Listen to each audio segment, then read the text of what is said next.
Hello વિદ્યાર્થી મિત્રો, open study point open for all ચેનલમાં આપનું હાર્દિક સ્વાગત છે.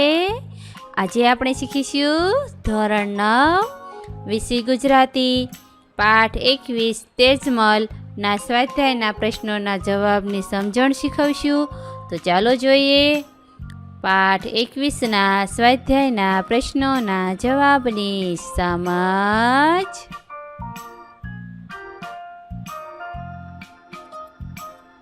પ્રશ્ન 1. નીચે આપેલા વિકલ્પોમાંથી સાચો વિકલ્પ પસંદ કરી ખરાની નિશાની કરો. સવાલ 1. કોરા કાગળનો અર્થ. ઓપ્શન જોઈએ. એ.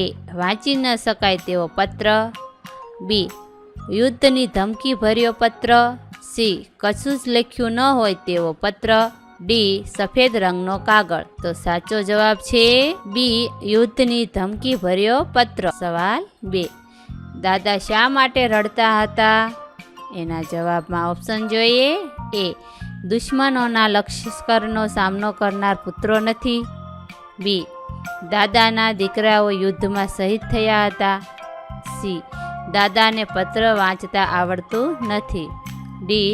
દાદાને તલવારના ઘા વાગ્યા હતા. તો એનો સાચો જવાબ છે એ.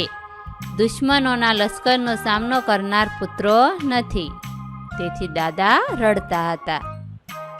સવાલ 3. દળ કટક વળાવી ઘરે પધારેલા તેજમલને. એના જવાબમાં ઓપ્શન જોઈએ. એ. દાદાએ ખૂબ જ ઠપકો આપ્યો. બી. દુશ્મનો માટે સહાનુભૂતિનો ભાવ થયો. સી. હવે ક્યારેય યુદ્ધમાં ન જવાની પ્રતિજ્ઞા લેવડાવી. ડી. દાદા અને કાકાએ મોતીડાથી વધાવ્યા. તો એનો સાચો જવાબ છે ડી. દાદા અને કાકાએ મોતીડાથી વધાવ્યા. દળકટક વળાવી ઘરે પધારેલા તેજમલને દાદા અને કાકાએ મોતીડાથી વધાવ્યા. સવાલ 4. નીચેનામાંથી કયું વિધાન તેજમલને લાગુ પડતું નથી? તો એના જવાબમાં ઓપ્શન જોઈએ. એ. હૈયે હિંમત રાખો દાદા, અમે વહારે ચડશું રે. બી. હાથના ત્રાજવા દાદા બાયલડીમાં રહેશે રે. સી. તેજમલ સૌ સાથીડાની પાછળ રહ્યા. ડી. પગના ત્રાજવા દાદા મોજડિયુંમાં રહેશે રે. તો એનો સાચો જવાબ છે સી. તેજમલ સૌ સાથીડાની પાછળ રહ્યા એ વિધાન તેજમલ માટે લાગુ પડતું નથી. પ્રશ્ન 2. નીચેના પ્રશ્નોના 2-3 વાક્યોમાં ઉત્તર લખો. સવાલ 1. દાંત રંગાવ્યા બાબતે તેજમલ કયો ખુલાસો આપે છે? તો એનો જવાબ. તેજમલ નાના હતા ત્યારે મોસાળ ગયા હતા. મોસાળમાં એમના હોશિયાલા મામીએ એમના દાંત રંગાવ્યા હતા. સવાલ 2. સોનાની દુકાને તેજમલ કઈ કસોટીમાંથી પાર ઉતર્યા તે જણાવો. એનો જવાબ. તેજમલ પોતાના સાથીઓ સાથે સોનીની દુકાને ગયા. ત્યાં પુરુષ અને સ્ત્રીની પરખ કરવાની હતી. સામાન્ય રીતે પુરુષો બેરખાની કિંમત પૂછતા હોય છે અને સ્ત્રીઓ ઝૂમડાની કિંમત પૂછતી હોય છે. અહીં તો અવળું થયું. તેજમલે બેરખાની કિંમત પૂછી. આ રીતે સોનીની દુકાને તેજમલ પોતાની ઓળખ છુપાવવાની કસોટીમાંથી પાર ઉતર્યા. પ્રશ્ન 3. નીચેના પ્રશ્નોના 7-8 લીટીમાં ઉત્તર લખો. સવાલ 1. તેજમલને ઓળખવા સાથીઓએ કઈ કઈ પરીક્ષા કરી અને આ પરીક્ષામાં તેજમલ કઈ રીતે પાર ઉતર્યા? તમારા શબ્દોમાં લખો. જવાબમાં લખી શકાય. યુદ્ધમાં દુશ્મનો પોતાને ઓળખી ન શકે એ માટે તેજમલે એક યુક્તિ વિચારી. તેજમલ ઠાકોર પોતાના સાથીઓને સૌપ્રથમ સોનીની દુકાને લઈ ગઈ.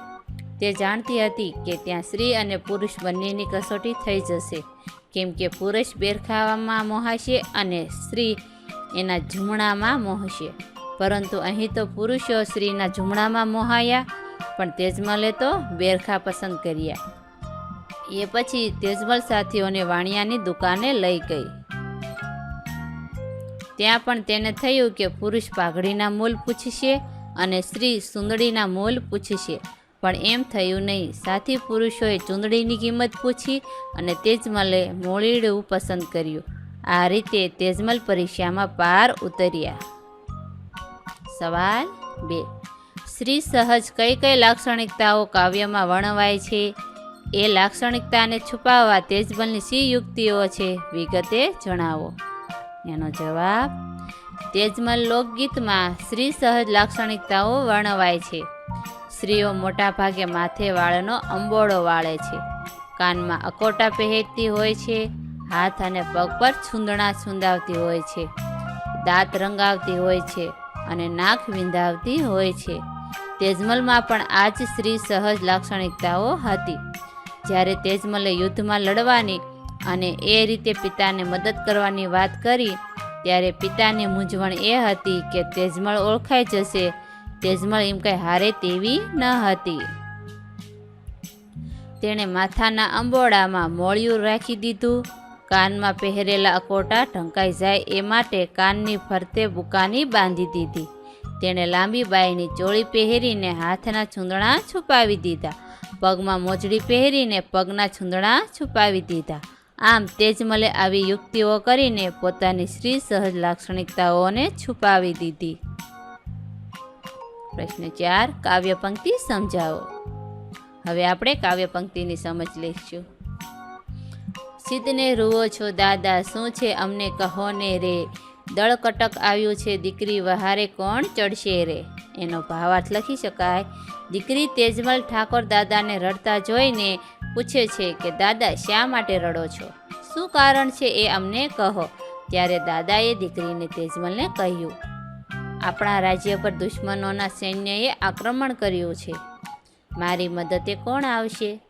સાત દીકરીના પિતાને એક પણ પુત્ર નથી, આથી આ દુશ્મનોને કોણ હરાવશે એની ચિંતાને કારણે દાદા રડી રહ્યા હતા. આ વિડીયો નિહાળવા બદલ આપનો ખૂબ ખૂબ આભાર અને ઓપન સ્ટડી પોઈન્ટ ચેનલ તરફથી વિડીયો નિહાળવા બદલ આપનો આભાર. આવા બીજા વિડીયોઝ નિહાળવા માટે અમારી YouTube channel open study point અત્યારે જ સબસ્ક્રાઈબ કરો.